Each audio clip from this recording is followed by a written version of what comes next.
Saya cinta tuan-tuan karena Allah. Kalau berkaitan dengan uang APBN, kasih kembali Pak.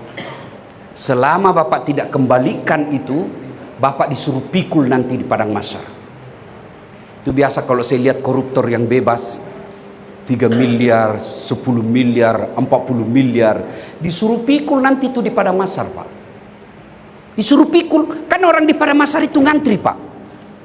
Dari Adam sampai kiamat. Coba kalau kita pemilu di sini, ngantri kan, padahal masih ada tenda, masih ada beberapa loket. Di padang mahsyar nanti Pak, dari Adam sampai kiamat, berapa triliun manusia, satu loket, karena hanya Allah satu yang memeriksa kita.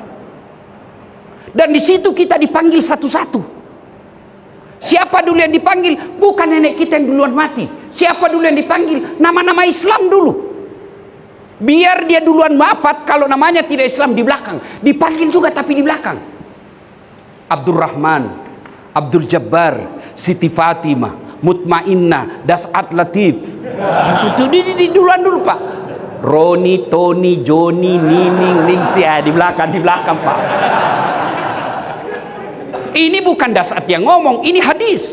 Maka dipanggil satu-satu. Sambil menunggu giliran dipanggil, dipikullah barang negara yang pernah kita ambil.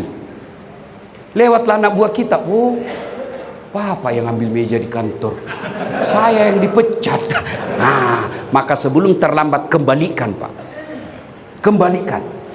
Kalau uang negara susah kembalinya, membersihkannya sedekahkan. Sedekahkan. Dengan niat membersihkan harta yang tidak halal. Selama Bapak tidak kembalikan, ajal pasti menjemput. Mau kemana Pak? Mau kemana? Dan saya heran kalau orang korupsi 70 miliar, 20 miliar. Diapa itu Pak? Nah kita makan aja 150 ribu sudah paling jago. Kalau Bapak biarkan itu uang ngendap dan Bapak tetap kuasai, Allah hukum kita di dunia. Apa hukumannya? Duitnya miliaran, dilarang makan nasi. Apa gunanya uang 7 miliar kalau dilarang makan nasi? Apalagi kata dokter, jangan makan garam Pak ya. Jangan makan gula. Jangan makan yang pedes-pedes. Kalau Bapak di tempat itu pagi-pagi jam 7 keluar ruangan berjemur. Jangan pakai baju ya. Pakai celana pendek. Tidak usah pakai sendal. Kelilinglah dia Pak, pakai celana pendek, tidak pakai baju. Apa bedanya sama gembel? Itu baru di dunia Pak. Itu baru di dunia. Apalagi di akhirat. Dia bilang anak mahasiswa saya, Ustadz, kalau 4 miliar itu bisa dikantongi Ustadz. Saya bilang jangan kok masa bisa? Dia bilang iya Ustadz. Uang Singapura Ustadz ada 1 lembar 110 juta nilainya Ustadz. Jadi kalau 1 miliar 10 lembar aja di sini Ustadz. Oh jangan kok bayangkan uang Singapura. Kalau uang koin 2 miliar uang koin kau pikul. Maka kalau tobat syaratnya kembalikan. Dan sedekah itu tolak bala. Sedekah itu membersihkan jiwa. Sedekah itu menenangkan jiwa. Tidak ada orang Pak yang benci orang dermawan.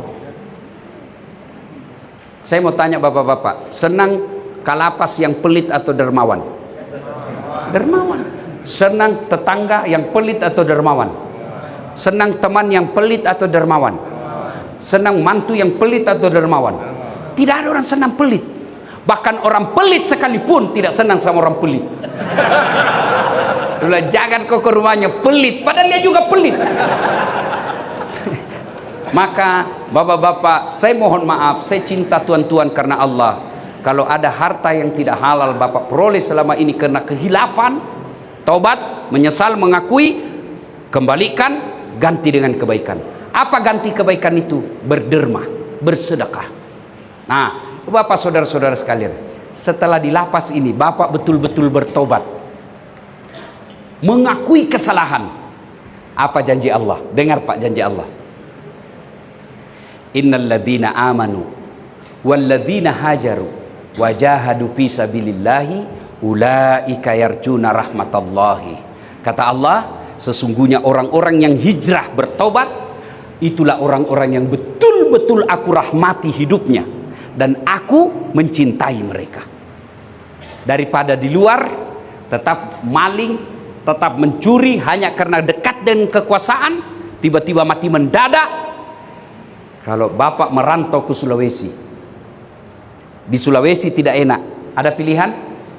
Ada, balik lagi ke Jawa. Bapak tidak disenang sama gubernur, ada pilihan? Ada, pensiun dini, selesai. Di lapas ini ada pilihan. Bapak masih bisa sholat, masih bisa ngaji, masih bisa Senin Kamis, masih bisa berjamaah. Tapi kalau masuk kubur, ada pilihan? Ada pilihan, Pak. Nggak enak, keluar dulu. Begitu Bapak keluar, pilar satu dunia. Maka sebelum segalanya terlambat, mari manfaatkan tempat ini, memperoleh hidayah, mendekatkan diri kepada Allah Subhanahu wa Ta'ala. Saya ingin yakinkan sekali lagi, lembaga pemasyarakatan bukan kehinaan. Selama Bapak mengakui dan mau berbuat baik, mengganti kesalahan dengan memperbanyak ibadah, innallaha ma'as sabirin. Allah mencintai orang-orang yang sabar. Bahkan Allah kemudian memberikan ganjaran maqamam mahmuda. Saya angkat derajatmu, derajat dunia, derajat akhirat. Ibu bapak saudara-saudara sekalian, sesuai dengan permintaan Pak Kalapas tadi, kalau ada yang mau bertanya sebelum saya, silakan. Ada yang mau bertanya? Monggo. Ya. Penjara itu persepsi, ya kan? Saya sampaikan berkali-kali di depan lapas. Hakim menganggap bapak bersalah, meskipun bapak juga mengatakan saya tidak salah. Oleh karena itu, pengadilan Allah lah yang nanti akan mengetahuinya. Itulah sebabnya hadis Nabi katakan hakim itu satu kakinya di neraka, satu kakinya di sorga. Bayangkan kalau orang benar lalu diponis masuk penjara seumur hidup, dia akan tanggung nanti di akhirat. Kalian boleh mempermainkan hukum di dunia, tapi pasti kullu nafsin saikatil maut, pasti kamu mati. Ya, karena ini lapas, maka saya menasehatikan ada juga yang tetap salah tapi mengaku tidak salah. Ya, maka itulah yang saya katakan tadi, yang jelek adalah sudah masuk di sini tidak ada perbaikan. Nah, soal bapak tadi katakan tidak ada yang bisa saya kembalikan, hati nurani yang bisa menjawabnya. Wallahu a'lam bissawab. Tapi tidak berarti tidak ada pintu untuk bersedekah.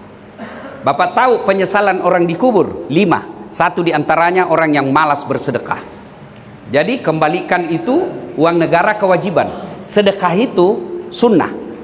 Begitu saya meninggal, saya gosok mata ketemu, malaikat katakan, saya katakan, malaikat saya di mana? Malaikat katakan, mati maku ini dasar. Kembali, saya duduk kembali 1 menit saja. Kalau disebut kata 1 menit untuk apa? Sholat bukan, puasa bukan, haji bukan. Apa? Saya cuma mau berkata, hartaku saya sedekahkan fisabilillah. Gitulah. Ini bapak-bapak yang punya harta di luar, kalau bapak nanti meninggal, siapa yang nikmati, Pak? Anak mantu. Iya, kalau anak mantu kita baik. Ibu-ibu yang banyak emasnya, begitu ibu meninggal, siapa yang nikmati harta ibu? Emas berliannya. Anak, bukan, istri kedua. Suami kawin lagi. Ya kan? Maka derma. Dan kalau bapak merasa gelisah, coba terapi sedekah kalau memang ada, sedekahlah. Mudah-mudahan hati bisa tenang. Ya, wallahu alam. Terima kasih Pak Agil. Saya akan sampaikan pada masyarakat ya. Makasih. Ada lagi? Sebagai penghormatan Pak, saya mau kasih hadiah. Ya, hadiah saya ini mudah-mudahan manfaat. Salah satu kebiasaan Nabi dan para sahabat kalau ketemu saling memberi hadiah. Saya juga bukan pengusaha, saya hanya ustadz. Saya kasih hadiah Bapak sarung. Ya, mudah-mudahan ya bagi sarung ya Pak, dipakai beribadah